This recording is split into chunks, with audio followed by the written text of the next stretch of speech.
Hello guys, welcome to my channel Patel Science Academy. Dear students, I welcome you in the third number lecture from the chapter Systematic of Living Organism. And dear students, in this lecture we'll learn about the kingdom Plantae, kingdom Animalia and kingdom Fungi. Dear students, in the previous lecture I taught you about the kingdom Protista and kingdom Monera, and this is the topic of the chapter Systematic of Living Organism as a R.H. Whitaker systematic classification of the living organisms into 5 kingdoms, that is kingdom Monera, kingdom Protista, kingdom Plantae, kingdom Animalia and kingdom Fungi. So dear students, in this lecture I'll teach you about the kingdom Plantae, Animalia and Fungi. Let's see the point without wasting a time. Dear students, kingdom Plantae. The kingdom Plantae is dominated by the autotrophs. Dear students, kingdom Plantae की सबसे important characteristics है autotrophic characteristics, यानी ये अपनी food को produce कर सकते हैं, इसीलिए इनको ऑटोट्रॉप बोलते हैं। अपनी बॉडी के अंदर अपना फूड खुद तैयार कर लेते हैं। It also include some semi autotrophic members. इनके पास कुछ ऐसे ऑटोट्रॉपिक मेंबर भी है जो सेमी है, यानी ये 100% फूड नहीं तैयार कर सकते, यानी ये कभी फूड तैयार करते हैं और कभी दूसरे पर डिपेंड रहते हैं। The insectivorous plants like the Venus fly, traps, pitcher plant and the bladderwort as well as the heterotrophic parasitic member like the cuscuta. कुछ ऐसे ऑर्गेनिजम्स है जो पैरासिटिक मेंबर से भी बिलोंग करते हैं, जैसे कसकटा नाम का एक प्लांट है जो अपना फूड खुद तैयार नहीं करता, वो पैरासिटिक इन नेचर है, यानी बड़े वाले प्लांट की बॉडी पर जाकर जो है अपनी लाइफ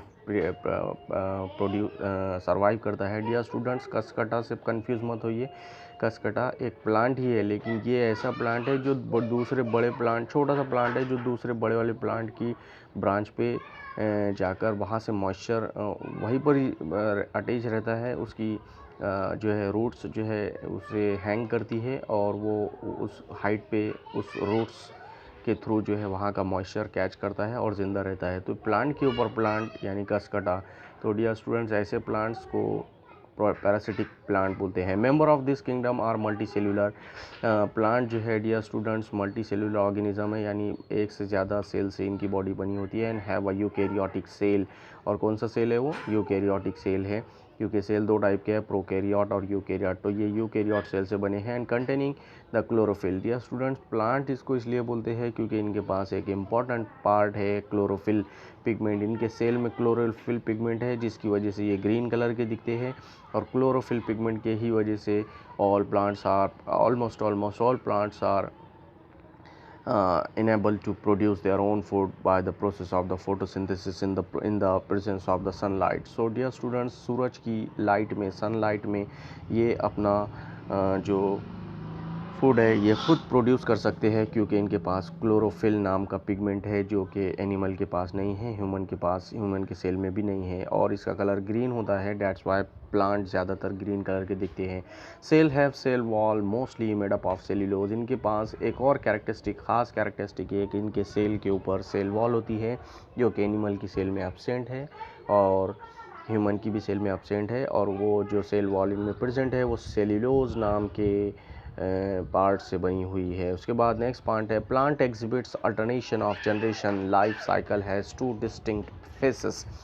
ये एक और इम्पॉर्टेंट पार्ट इनका है, जिसकी डिटेल में एक अलग से चैप्टर है किंगडम प्लांटी और किंगडम एनिमेलिया। उसमें इसकी फुल डिटेल हम देखेंगे कि ये अल्टरनेशन ऑफ जनरेशन भी करते हैं, यानी दिखाते हैं, यानी एग्जिबिट करते हैं। इसका मतलब ये है कि प्लांट के पास अपनी जनरेशन प्रोड्यूस करने के 2 तरीके होते हैं, जिसको ये एक के बाद एक यूज़ करते रहते हैं, उसको अल्टरनेशन ऑफ जनरेशन बोलते हैं। इसकी पूरी डिटेल में किंगडम प्लांटी नाम के चैप्टर में आपको पढ़ाऊंगा।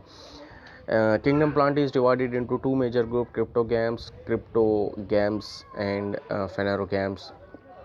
सो डियर स्टूडेंट, किंगडम प्लांटी के 2 बड़े बड़े ग्रुप है, एक को बोलते हैं क्रिप्टोगैम्स और क्रिप्टोगैमी, और दूसरे को बोलते हैं फेनेरोगैमी या फेनेरोगैम्स। तो इसकी डिटेल हम नेक्स्ट लेक्चर में, नेक्स्ट चैप्टर में देखेंगे। अब आते हैं डिटेल में किंगडम एनिमेलिया के बारे में। तो डियर स्टूडेंट, किंगडम प्लांटी की हमने 2-3 कैरेक्टरिस्टिक इंपॉर्टेंट देखी, जैसे कि सेल में सेल वॉल है, सेल के ऊपर सेल वॉल है, और ये फोटोसिंथेटिक है, यानी इनके पास क्लोरोफिल पिगमेंट है।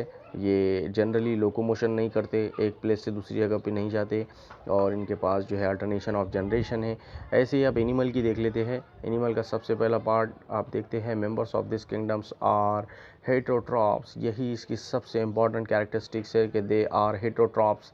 ये अपना फूड खुद नहीं तैयार कर सकते। ये हेटरोट्रॉपिक लिविंग ऑर्गेनिज्म है and adapted to holozoic nutrition. Holozoic nutrition यानी ये दूसरों पर डिपेंड रहकर जो है उनका फूड यूज़ करके अपने डाइजेस्टिव सिस्टम में इंसर्ट करते हैं और उसको एब्जॉर्ब करते हैं, डाइजेस्ट करते हैं, फिर एब्जॉर्ब करते हैं। उसके बाद most of them are having a capacity of locomotion. ज़्यादातर एनिमल ऐसे हैं जो लोकोमोशन करते हैं, यानी अपनी प्लेस एक जगह से दूसरी जगह चेंज कर सकते हैं, जो कि प्लांट नहीं कर सकते।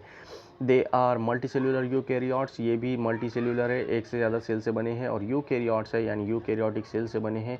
लेकिन प्लांट के यूकैरियोटिक सेल में और एनिमल के यूकैरियोटिक सेल में ये डिफरेंस है कि सेल लैक्स द क्लोरोफिल। इनके पास क्लोरोफिल पिगमेंट नहीं है, इसलिए एनिमल और ह्यूमन ग्रीन कलर के नहीं दिखते, as well as they are unable to produce the photosynthetic unable to perform the process of the photosynthesis because of the absence of this chlorophyll pigment, and very important point, they lack cell wall। इनके cell में cell wall भी absent होती है। तो dear students, यहाँ पर important point हमने देखा कि एनिमल जो है हेटरोट्रॉपिक होते हैं, होलोजोइक न्यूट्रिशन करते हैं, ये लोकोमोशन कर सकते हैं, ये मल्टीसेलुलर यूकैरियोट्स है, लेकिन इनके सेल में सेल वॉल एब्सेंट है और क्लोरोफिल पिगमेंट भी एब्सेंट है। उसके बाद आगे बढ़ते हैं नेक्स्ट पॉइंट की तरफ। नेक्स्ट पॉइंट देखते हैं dear student, growth is determinate. ये भी एक बहुत इंपॉर्टेंट पॉइंट है एनिमल को लेकर कि इनकी ग्रोथ जो है डिटर्मिनेंट होती है, यानी ये अनलिमिटेडली लाइफ टाइम ग्रो नहीं होते, यानी एक एज में आने के बाद इनकी ग्रोथ जो है, फिज़िकल ग्रोथ जो है वो रुक जाती है, क्योंकि ये डिटर्मिनेट है, इनडिटर्मिनेट ग्रोथ इनकी नहीं होती, यानी ये पूरी लाइफ जब से पैदा हुए तब से मरने तक ये जो है ग्रो नहीं होते। ये इनकी ग्रोथ एक एज में आने के बाद रुक जाती है, वरना ह्यूमन की हाइट भी बहुत ज़्यादा होती थी, और दूसरे जो एनिमल है जैसे कि लायन है, टाइगर है, रैट्स है, इनकी हाइट भी बहुत ज़्यादा हो सकती थी अगर हम डिटर्मिनेट नहीं होते, अगर हम इनडिटर्मिनेट होते। तो जैसे प्लांट की तरह, प्लांट जो है इनके बहुत सारे पार्ट के में ये कैरेक्टरिस्टिक देखी गई है कि प्लांट के बहुत सारे पार्ट जो है वो इनडिटर्मिनेट होते हैं और बार बार इनकी ग्रोथ होते रहती है। Follow the definite pattern. ये इनके पास इनडेफिनेट पैटर्न नहीं है, ये एक डेफिनेट पैटर्न को दिखाते हैं, यानी इनकी जो ग्रोथ होती है ये छोटे से बड़े होते हैं, तो एक एज में जाके ये ग्रोथ प्रोसेस रुक जाता है। तो डियर स्टूडेंट्स, ये थी किंगडम एनिमेलिया की कुछ कैरेक्टरिस्टिक्स, और किंगडम एनिमेलिया आपको एक अलग से एक पूरा चैप्टर बना के दिया हुआ है, इसलिए इसको भी इसकी पूरी डिटेल में आपको उस चैप्टर में पढ़ाऊंगा। अभी सिर्फ 5 किंगडम सिस्टम के ये पार्ट समझाने के लिए आपको ये समझाया हूँ। मोस्ट इंपॉर्टेंट कैरेक्टरिस्टिक्स ये है कि ये हेटरोट्रॉपिक है, होलोजोइक न्यूट्रिशन करते हैं, लोकोमोशन कर सकते हैं, मल्टीसेल्युलर यूकैरियोट्स है, सेल में क्लोरोफिल एब्सेंट है, फोटोसिंथेसिस नहीं कर सकते, सेल वॉल भी एब्सेंट है, और ग्रोथ जो है वो डिटर्मिनेट है। याद रख सकते हैं आप ये सभी पॉइंट। उसके बाद बढ़ते हैं किंगडम फंगी की तरफ। किंगडम फंगी का कोई अलग चैप्टर नहीं है, इसलिए किंगडम फंगी थोड़ा सा डिटेल में हम देख लेते हैं यहाँ पर। These are eukaryotic heterotrophs. Dear students, ये यूकैरियोटिक ऑर्गेनिजम्स है और यूकैरियोटिक सेल से बने हैं, और हेटरोट्रॉप्स है यानी अपना फूड खुद नहीं तैयार कर सकते, दूसरों पर डिपेंड रहते हैं फूड के लिए, इसलिए यूकैरियोटिक हेटरोट्रॉप्स है। Showing the extra cellular digestion. ये इनकी ख़ास बात है कि ये इंट्रा सेलुलर डाइजेशन नहीं करते, यानी इनका जो है डाइजेशन इंट्रा सेलुलर नहीं होता, बॉडी के अंदर नहीं होता, ये एक्स्ट्रा सेलुलर, सेल के बाहर से, आउटसाइड द सेल इनका डाइजेशन होता है, यानी ये डाइजेशन जो है सेल के बाहर जाकर करते हैं इनका food. They are found in a warm and the humid places. ये गर्म जगहों पर और गर्मी वाले जगहों पर या प्लेसेस पे ये आपको मिलेंगे ज़्यादातर। And they have simple body. Simple body इनकी है विच में भी यूनिसेल्युलर, जो ये एक सेल से बनी हो सकती है, और made up of a long thread like structure like अ हाईपी, या फिर एक थ्रेड की तरह एक लंबी स्ट्रक्चर होती है जिसको हाईपी बोलते हैं। हाईपी की तरह भी ये पार्ट अपने बॉडी में दिखाते हैं। उसके बाद नेक्स्ट पॉइंट इसमें आता है लार्ज फंगी, जो बड़े वाली फंगी होती है, such as a mushroom. Mushroom इसकी एग्जांपल है फंगी की। Dear students, have a compact mass of cell.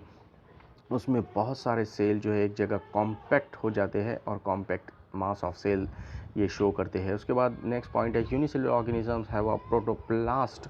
With many nuclei. इनके पास यूनिसेल्युलर न्यूक्लियस, कुछ फंगी ऐसे होते हैं जिनके पास प्रोटोप्लास्ट नाम का एक जो है लिक्विड है, सेमी सॉलिड लिक्विड है, और वो लिक्विड का उसके अंदर जो है बहुत सारे मेनी न्यूक्लिया, बहुत सारे न्यूक्लियस इनके पास होते हैं।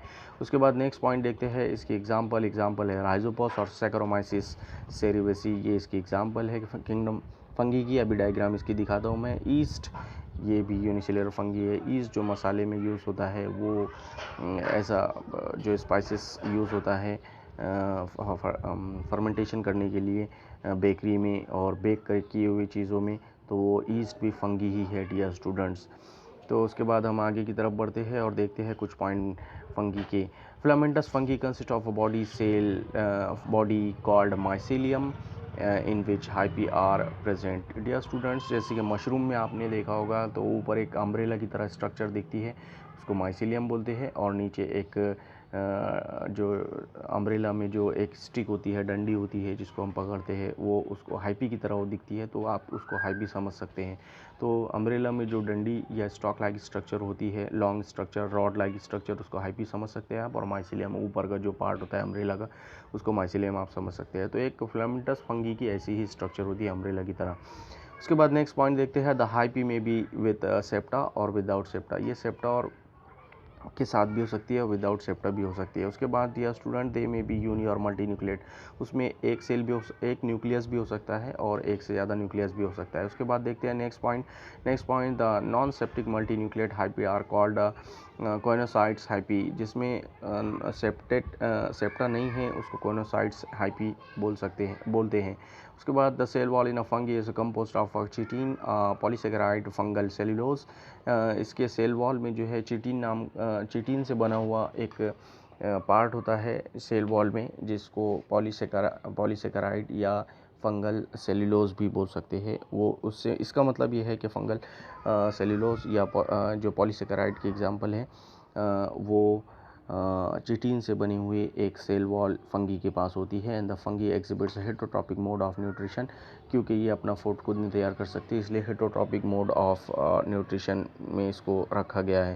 उसके बाद mostly they are saprophytic and some are parasitic or predators and they reproduce sexually as well as asexually। कितने सारे पॉइंट या स्टूडेंट्स यहाँ हमको सीखने को मिल रहे हैं फंगी के बारे में कि ये ज़्यादातर सैप्रोफिटिक होते हैं, यानी डेड बॉडी खाते हैं, डेड मटेरियल खाते हैं, लेकिन कुछ पैरासिटिक होते हैं, यानी अपनी होस्ट की बॉडी में जाके ज़िंदगी अपनी लाइफ कंप्लीट करते हैं, और कुछ जो होते हैं वो प्रेडेटर्स होते हैं, यानी वो अटैक करके हमला करते हैं, शिकार करते हैं और अपना फूड यूज़ करते हैं उनसे। तो ये प्रेडेटर्स भी है, ये पैरासिटिक भी है, ये सैप्रोफिटिक भी है। और रिप्रोडक्शन अगर देखा जाए तो ये असेक्चुअली यानी सिंगल पेरेंट्स से भी इनकी नेक्स्ट जनरेशन पैदा हो सकती है, और सेक्चुअली यानी दो पेरेंट्स से भी इनकी नेक्स्ट जनरेशन पैदा हो सकती है। उसके बाद डियर स्टूडेंट्स आगे बढ़ते हैं। Asexual reproduction takes place by the fragmentation, fission and budding. बहुत इंपॉर्टेंट पॉइंट असेक्चुअल रिप्रोडक्शन में देख रहे हैं, फ्रेगमेंटेशन, इनकी बॉडी के टुकड़े हो जाते हैं, फ्रेगमेंट हो जाते हैं, और वो जो पीसेस बनते हैं उसको फ्रेगमेंट बोलते हैं, और वो फ्रेगमेंट ही उनकी नेक्स्ट जनरेशन होती है। यानी पेरेंट की बॉडी के दो टुकड़े हो जाते हैं या उससे ज़्यादा पीसेस हो जाते हैं, और उससे जो नेक्स्ट जनरेशन पैदा होती है उसको उनकी फिटस बोलते हैं, उनके बच्चे बोलते हैं। और इस तरह के प्रोसेस को पेरेंट्स से बॉडी के टुकड़े होकर नेक्स्ट जनरेशन पैदा करने की प्रोसेस को फ्रेगमेंटेशन बोलते हैं। फिशन में अक्सर देखा गया है कि बॉडी के पीसेस बन जाते हैं, दो पीसेस बन गए तो उसको बाइनरी फिशन बोलते हैं। पेरेंट की बॉडी के दो टुकड़े, दो पीस बनते हैं, और पेरेंट की बॉडी टूट कर उससे नेक्स्ट जनरेशन पैदा हो जाती है, तो उसको फिशन बोलते हैं। तो डियर स्टूडेंट्स, ऐसे प्रोसेस में पेरेंट की बॉडी जो है वो लॉस्ट हो गई और उनकी नेक्स्ट जनरेशन पैदा हो गई। उसके बाद बडिंग, पेरेंट की बॉडी से एक बड यानी एक स्वेलिंग पार्ट निकल कर आता है, और वो बड उनकी नेक्स्ट जनरेशन बन जाती है, और बाद में उसकी ग्रोथ होती है, और लास्ट में वो बड पेरेंट की बॉडी से डिटेच हो जाता है, अलग हो जाता है, और इस तरह से नेक्स्ट जनरेशन पैदा होती है। तो ये असेक्सुअल टाइप रिप्रोडक्शन के कुछ मेथड्स है जो ये यूज़ करते हैं। उसके बाद है नेक्स्ट पॉइंट देखते हैं। नेक्स्ट पॉइंट में हम देखते हैं, some fungi are symbiotic association either live with the algae और लाइकेन और as a mycorrhizae in association with the roots of the higher plants. Dear students, symbiotic association कुछ fungi दिखाते हैं, जैसे कि मैंने आपको बताया सिम्बियोटिक एसोसिएशन यानी दो लिविंग ऑर्गेनिज्म एक दूसरे के फ़ायदे के लिए, एक दूसरे को बेनिफिट पहुंचाने के लिए और अपनी ज़िंदगी को कंप्लीट करने के लिए एक दूसरे के साथ रहते हैं। कुछ लिविंग ऑर्गेनिज्म ऐसे हैं तो उनको सिम्बियोटिक एसोसिएशन बोलते हैं। तो कुछ फंगी ऐसे हैं जो सिम्बियोटिक एसोसिएशन दिखाते हैं किसके साथ, आइदर लिव विद एल्गी, या तो एल्गी के नाम के एल्गी के साथ एज अ लाइकेन, यानी एल्गी और फंगी एक साथ मिल गए तो ऐसे लिविंग ऑर्गेनिज्म को लाइकेन बोलते हैं। याद रखिए डियर स्टूडेंट, बहुत इंपॉर्टेंट पॉइंट आपको यहाँ पर सीखने को मिल रहा है। लाइकेन यानी दो लिविंग ऑर्गेनिज्म एक साथ, एल्गी और लाइकेन, एल्गी और फंगी एक साथ अगर मिल गए तो ऐसे को लाइकन बोलते हैं। इस पर भी एक अलग लेक्चर मेरा है, वो आप समझिए, मैं आपको बाद में दिखाऊंगा। एज अ माइकोराइजी, और कुछ ऐसे हैं जो माइकोराइजी नाम की जो फंगस है वो किसके साथ रहते हैं, प्लांट्स की हायर प्लांट्स की रूट्स के साथ जो है जुड़ के रहते हैं। यानी प्लांट्स के जो रूट ज़मीन के अंदर सॉइल में जाती है उसकी रूट्स पर ये चिपक जाते हैं और इसका नाम है माइकोराइजी नाम की फंगी। और ये प्लांट्स को न्यूट्रिएंट्स प्रोवाइड करते हैं। कौन से वाले न्यूट्रिएंट्स, नाइट्रोजन प्रोवाइड्स करते हैं, नाइट्रोजन फिक्सेशन करते हैं जिससे प्लांट को मिल गया नाइट्रोजन। और ये जो माइकोराइजी नाम की एल्गी है इसको मिल गई रहने की जगह, ज़िंदा रहने की जगह प्लांट्स की। ये प्लांट्स का दूसरा न्यूट्रिएंट्स यूज़ करके अपनी लाइफ कंप्लीट करती है। तो प्लांट्स को क्या मिला, नाइट्रोजन जो माइकोराइजी ने ला के दिया, और माइकोराइजी नाम की फंगस को क्या मिला प्लांट से, उसका न्यूट्रिएंट्स ज़िंदा रहने के लिए। तो इसको बोलते हैं सिम्बियोटिक एसोसिएशन। उसके बाद डियर स्टूडेंट नेक्स्ट पॉइंट देखते हैं। नेक्स्ट पॉइंट है they are useful as well as harmful. कुछ फंगी जो है वो यूज़फुल भी है और कुछ जो है वो जहरीली यानी पॉइजनस भी होती है, इसलिए हार्मफुल भी है। तो मशरूम इसकी बड़ी अच्छी एग्जांपल है। Mushroom are consume as a food, जैसे बहुत सारी मशरूम ऐसी है जिसको एज अ फूड हम यूज़ करते हैं, खाने के लिए यूज़ कर सकते हैं। तो कुछ मशरूम जो है वो एडिबल है यानी खाने लायक है, और कुछ मशरूम जो है वो पॉइजनस है यानी नॉन एडिबल है, जो जिसको हम नहीं खा सकते। Yeast is use as a bakery and the breweries. Yeast में जो है, ईस्ट को बेकरी और ब्रेवरीज में यूज़ कर सकते हैं फर्मेंटेशन प्रोसेस के ज़रिए, यानी मैदे की जो चीज़ें होती है उससे उसके प्रोडक्ट जैसे जलेबी हो गया, जैसे पाव हो गया, जैसे ब्रेड हो गया, जैसे बटर हो गया, स्लाइसेस हो गए, ये सब जैसे डोसा हो गया, इडली हो गया, ये सब फर्मेंटेशन प्रोसेस के थ्रू जो है इस तरह से बनते हैं। और ईस्ट नाम का जो फंगस है यही वो फर्मेंटेशन करा के उनको जो है पफ़ी बनाता है, यानी उनको जो फुसफुसा बनाता है वो ईस्ट ही बनाता है। तो ईस्ट इसका मतलब ये एडिबल भी यूज़ एज ए एडिबल भी यूज़ किया जा सकता है। उसके बाद Penicillium a fungus is well known for the antibiotic production. तो डियर स्टूडेंट, पेनिसिलियम नाम का एक फंगस है जिसको मेडिसिन में भी एज अ मेडिसिन भी एंटीबायोटिक के तौर पर भी यूज़ किया जा सकता है। बहुत ही फेमस पेनिसिलियम नाम का एंटीबायोटिक है। तो डियर स्टूडेंट्स, यहाँ पर हम देख रहे हैं फंगस के बहुत सारे यूजेस, एडिबल भी, एज अ फूड भी, मेडिसिन भी और दूसरा भी। कुछ फंगी है जो harmful fungi can cause disease in the plants and animals, जैसे कि पिक्सीनिया नाम का एक डियर स्टूडेंट, पिक्सिया नाम की एक एल्गी है, फंगी है जो हार्मफुल फंगी है। प्लांट और एनिमल में इससे डिजीज़ होती है, इसलिए इसको हार्मफुल जो है फंगस बोला जाता है। उसके बाद डियर स्टूडेंट्स आगे बढ़ते हैं, आगे की तरफ। आगे हम नेक्स्ट पॉइंट इसके देखते हैं। नेक्स्ट पॉइंट में हम आते हैं, इसकी क्लासिफिकेशन देख लेते हैं। Last point, the fungus are further classified on the basis of their structure, mode of spore formation in the fruiting bodies as follows. इसकी कुछ क्लासेस है किसकी बेस पे, on the basis of their structure and mode of spore formation and floating bodies. तो इसकी classes में सबसे पहली क्लास आती है फाइकोमाइसिटीज़, दूसरी क्लास आती है एस्कोमाइसिटीज़, तीसरी क्लास आती है बेसिडियोमाइसिटीज़ और चौथी क्लास आती है ड्यूटेरोमाइसिटीज़। इसका मतलब इसकी 4 क्लासेस है, PABD, phycomycetes, ascomycetes, basidiomycetes and deuteromycetes. Dear students, one by one देखते हैं। सबसे पहले देखते हैं फाइकोमाइसिटीज़। फाइकोमाइसिटीज़ काय को बोलते हैं, these are commonly called algal fungi. इसको अलगल फंगी बोल सकते हैं। ये अलगी की तरह दिखने वाली फंगी है। इसके पास क्या है, माइसिलियम है। माइसिलियम वो जो अम्ब्रेला की तरह दिखने वाला पार्ट है। Mycelium is made up of septed coenocytes hyphae. इसके पास कोइनोसाइट्स हाइपी है। They are commonly grow in a moist and the damp habitats, moist जगह पर और डैम्प जगह पर, यहाँ पर प्लेसेस पे ये आपको कॉमनली ग्रो होते हुए दिखेगा। यही उसका हैबिटेट है, यही उसका घर है। on decaying organic matter as well as in the aquatic habitats or the parasitic on the plants। ये decaying organic matter पर यानी जो सड़ी गली चीज़ें हैं जो डेड हो जाती है उस पर भी ये ग्रोथ हो जाती है इनकी। एक्वाटिक हैबिटेट्स पानी में भी आपको देखने को मिलेगी। और पैरासाइट्स ऑन द प्लांट्स, कुछ प्लांट्स के ऊपर भी ये पैरासाइट्स बन के अपनी लाइफ गुजारते हैं fungi. Mucor, Rhizopus, bread mould, ये सब इसकी एग्जांपल है फाइकोमाइसिटीज़ की। डियर स्टूडेंट, फाइको से आप यहाँ याद रख सकते हैं, फाइको मीन्स एल्गी। तो ये एल्गी की तरह दिखने वाली फंगी है और इसके बहुत सारी पार्ट ऐसे हैं जो याद रख सकते हैं आप, क्योंकि ये डीकेइंग मैटर पे, मॉइस्चर वाली जगह पे, डैम्प हैबिटेट पे और पानी में और प्लांट के ऊपर रह सकते हैं। Albugo parasitic fungus on the mustard, mustard पे ये एग्जांपल आपको बता रहा हूँ। एक मस्टर्ड जो है प्लांट होता है उस पर एल्ब्यूगो नाम की एल्गी जो है फंगस जो है वो पैरासिटिक लाइफ गुजारती है।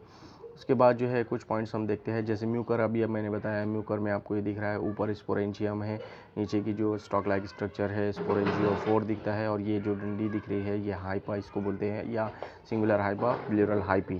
तो म्यूकर ये फाइकोमाइसिटीज़ नाम की फंगस की पहली एग्जाम्पल आपको यहाँ पर दिखाया हूँ, आप याद रख सकते हैं उसको। उसके बाद एस्कोमाइसिटीज़ सैक फंगी, ये sac, it is also known as sac fungi, sac की तरह दिखती है, यानी बैग की तरह दिखती है। These fungi are mostly multicellular है, rarely they are unicellular varieties include yeast ascomycetes की ही एग्जांपल है। The hyphae are branched and septate and sac fungi can be decomposer, parasites और coprophilous grow on the dung. So dear students, ये sac like fungi जो है ये decomposer है, यानी जो डेड बॉडी होती है उसको डिकम्पोज करते हैं, उनको खा लेते हैं। आप याद रखिए, जैसे ही कोई डेड बॉडी आपको दिखेगी कुछ दिनों के बाद वो डिकम्पोज हो जाती है, वहाँ से ख़त्म हो जाती है, तो वो कहाँ गई, उसको डिकम्पोज़र खा लेते हैं, डिकम्पोज़र।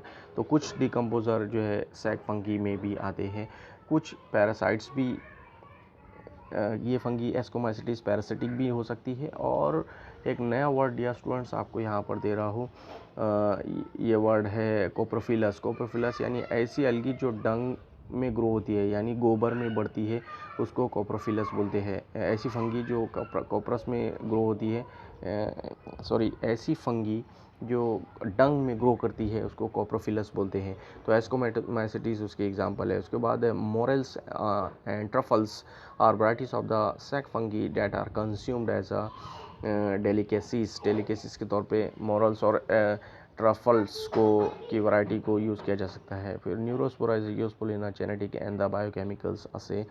उसके बाद नेक्स्ट पॉइंट आता है, इसके example aspergillus, penicillium, claviceps, neurospora and saccharomyces, ये इसकी सब एग्जांपल है डियर स्टूडेंट्स।